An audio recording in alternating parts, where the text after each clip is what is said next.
Buenas noches, mi nombre es David Barón del curso de Acústica Ambiental. Vamos a hablar sobre el control acústico y la normatividad vigente. Para esto vamos a hablar de tres normas especialmente. La 0627 del 2006, Norma Nacional de Emisión de Ruido y Ruido Ambiental.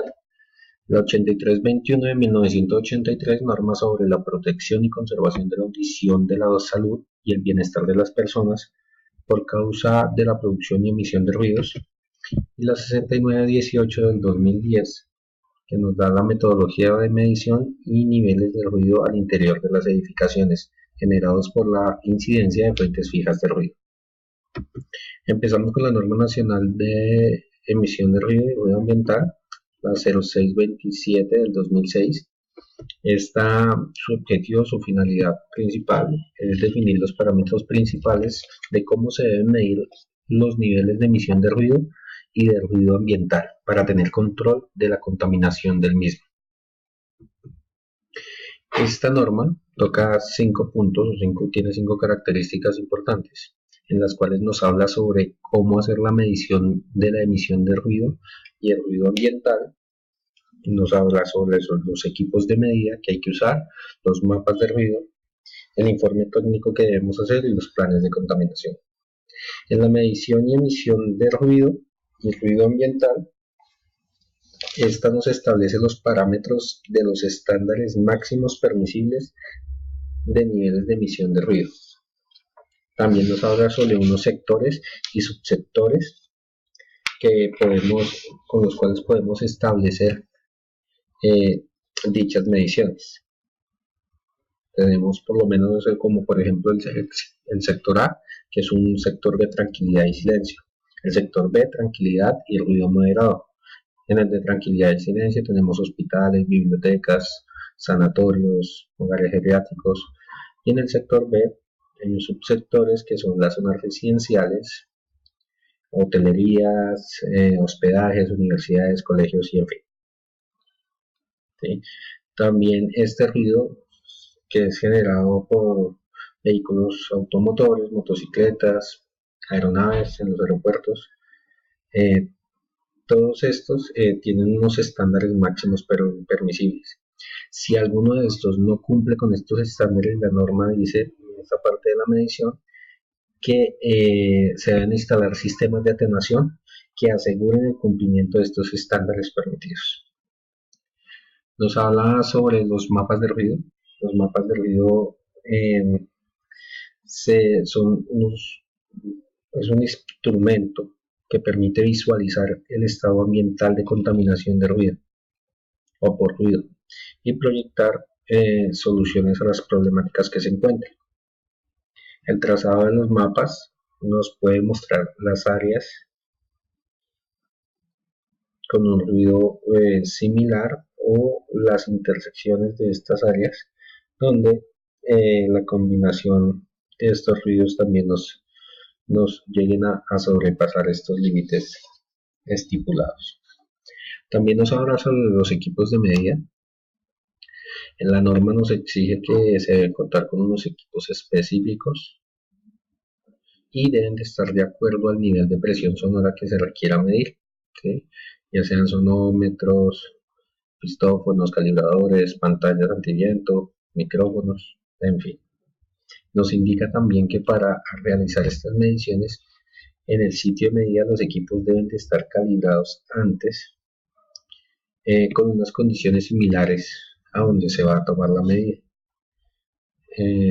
Los certificados de calibración electrónica de cada equipo deben de estar vigentes, pues obviamente deben de ser adjuntados en el informe que se va a entregar cuando se hagan las mediciones. Para poder hacer uso de estos equipos de medida o para hacer mediciones en ciertos sitios, hay que contar con unas condiciones óptimas meteorológicas. No debe estar lloviendo, ni lloviznando, ni tronando, ni con granizo. Los pavimentos deben de estar secos.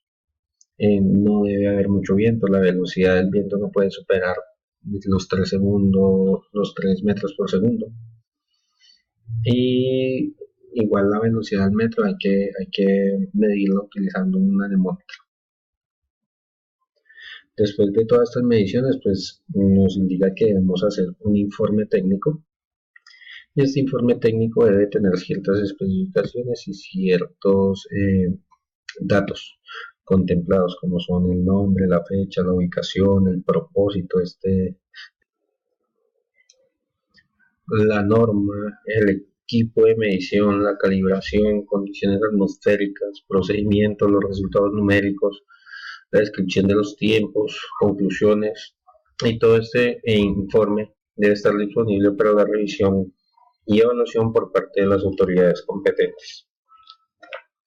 De aquí pasamos a los planes de contaminación por ruido, que de acuerdo a estos informes establecen los planes de acción y seguimiento por, por contaminación de ruido.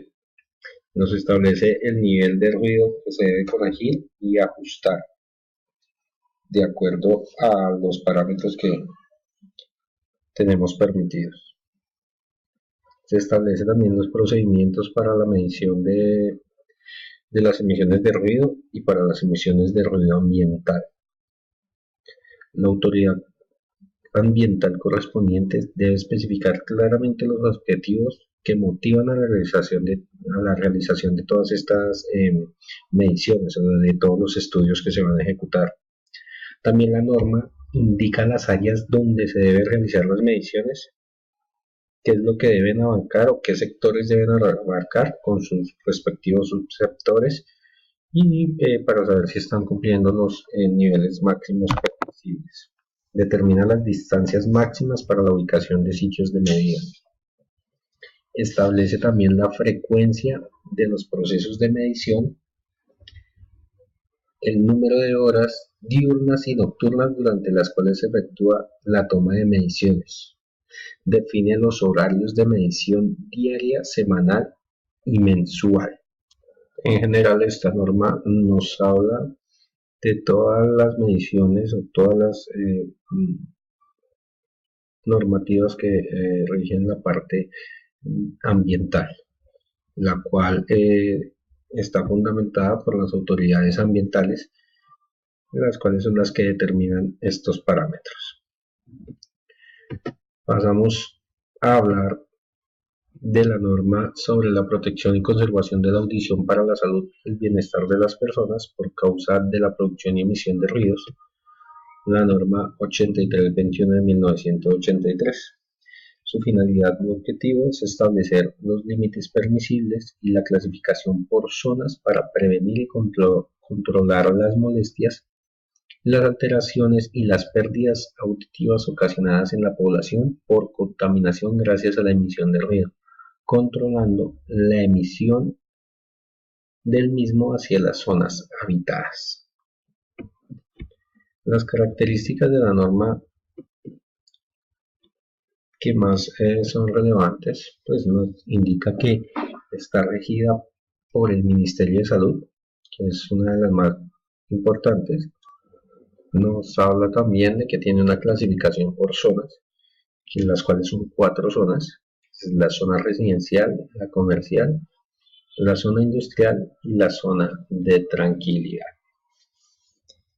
También nos habla sobre el reglamento de cada zonificación, ¿sí?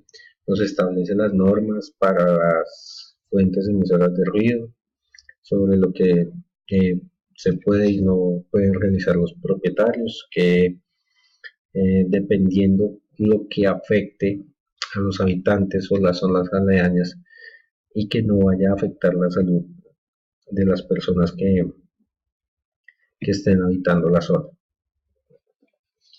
También nos habla sobre los niveles máximos permisibles para vehículos. Nos habla de todos los vehículos, los de menos de 2 toneladas, de 2 a 5 toneladas, de más de 5 toneladas. Nos habla sobre las motocicletas, ¿sí? Todos estos niveles permisibles que tienen los estándares que ya están estipulados. También nos habla sobre la emisión de ruido en los lugares de trabajo, cuál es la duración diaria, la exposición de los trabajadores a niveles de ruido continuo o intermitente. Para eso también hay una tabla. Nos indica que No puede estar expuesto ningún trabajador a un ruido por encima de los 115 decibeles. Nos indica también que se deben usar equipos medidores de nivel sonoro que cumplan con las normas específicas establecidas para realizar este tipo de mediciones. También nos habla sobre los valores límites permisibles para el ruido de impacto, para exposiciones a ruido de impulso o de impacto. Nos contempla también la normatividad que hay que tener en el trabajo, establece los requisitos de las técnicas de medición de los ruidos, la definición de métodos de control, el equipo empleado para las mediciones. Nos indica que el empleado tiene que hacer sus medidas correctivas cuando no cumple con estos estándares, que debe tener un programa de conservación de la audición, que los empleados deben de tener un examen de ingreso, una audiometría y también la deben de tener pues, periódicamente. Y el único que puede modificar, ampliar o reducir estos límites o estos valores permisibles de niveles sonoros es el Ministerio de Salud. Esta norma prácticamente nos habla sobre. Ahora vamos a hablar sobre la norma 6918 de 2010, que habla sobre la metodología de medición de niveles de ruido al interior de las edificaciones generados por la incidencia de fuentes fijas de ruido. La finalidad u objetivo es establecer el procedimiento técnico y metodológico de evaluación que permita prevenir, mitigar y controlar los efectos del ruido a la población expuesta al interior de las edificaciones debido a la incidencia externa o interna de fuentes fijas de ruido.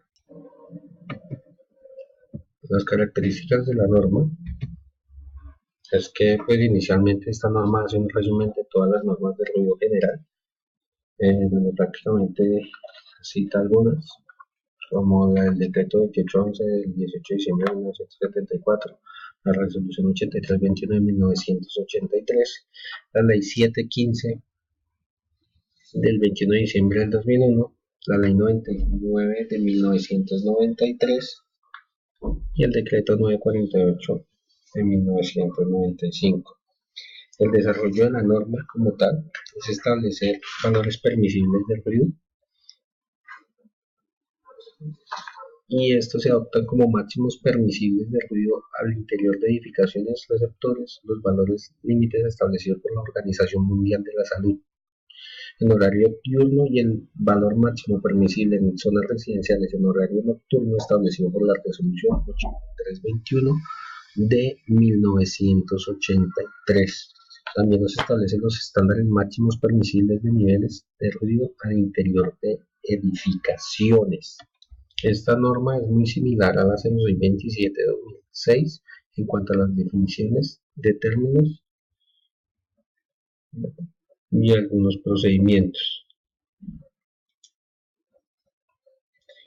De aquí pues pasamos a verificar puntualmente lo que es cada una de las normas y sus diferencias. La primera es que la 0627 del 2006 define los parámetros principales y los estándares máximos permisibles de los niveles de emisión de ruido y de ruido ambiental para poder tener control sobre la contaminación del mismo. 8321 de 1983 establece los límites permisibles pero lo clasifica por zonas, de acuerdo a las zonas habitadas por la población para evitar la contaminación por la emisión de ruido.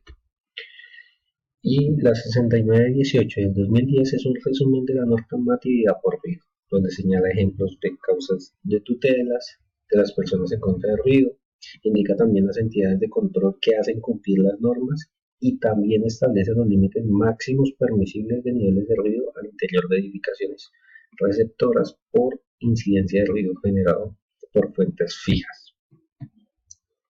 Todas estas normas tienen el mismo fin: proteger la salud y el bienestar de la población humana y velar por la protección y conservación de la audición, de la salud y el bienestar de las personas.